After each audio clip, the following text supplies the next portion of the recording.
Welcome back to the channel, everybody. Today I want to talk about why I am consistently choosing this over this.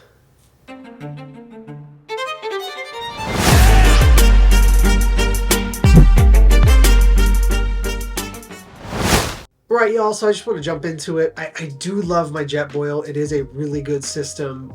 It does some things extremely well. I love the insulated sleeve, the built-in system that kind of works with everything. But let me just go over why I keep choosing this very inexpensive small BRS, which is really popular actually with a lot of the backpacking community. There are a few other really small burners that folks use, including the MSR. I just found this to be incredibly reliable, incredibly inexpensive, and it is extremely light. Yes, I do have to bring a small igniter when I use this system, but I find that to be a very easy proposition. I also wanted to go over a couple other burners that I have used in the past and why I don't really care for them. The one thing that the BSR burner does do that I wish it did a little better is because of the small footprint, it makes it a little unstable with my backpacking pan.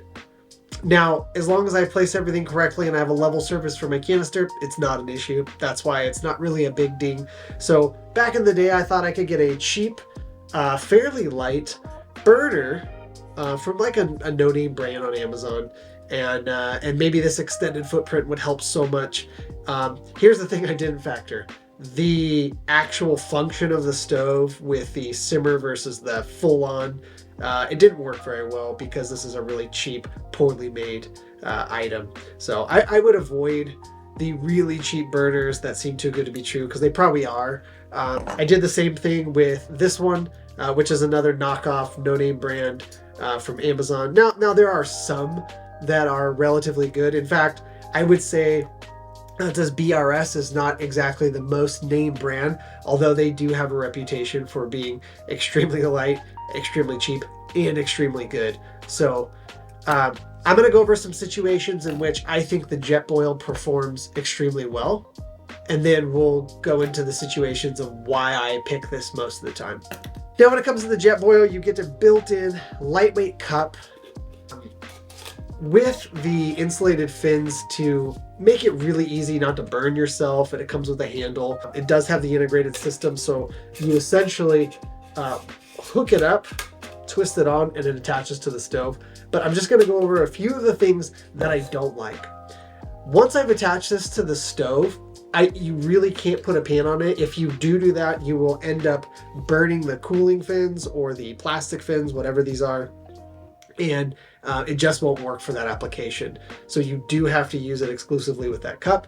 Jetboil does have other things that attach to this, and I can appreciate that. I'm just not into buying that many accessories for something that I don't see a huge use case for.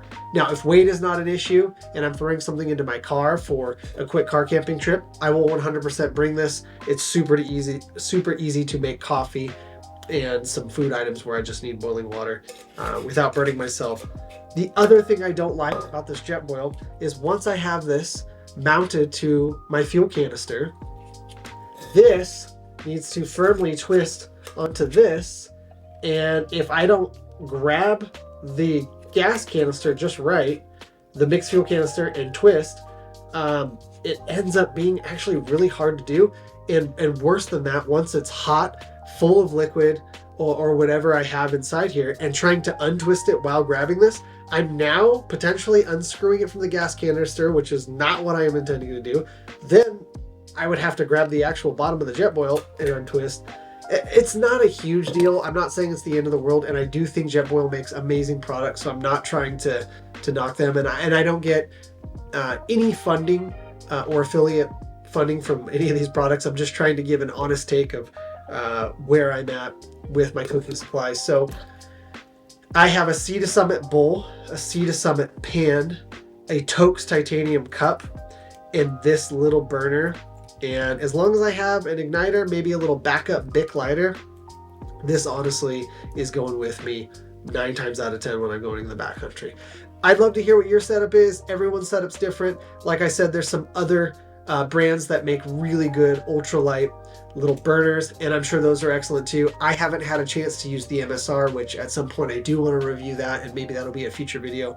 But for right now, this little BRS is the bee's knees for the cost, for the weight, in my opinion. So I hope that helps you. I hope it gets you into the backcountry, and as always, keep adventuring.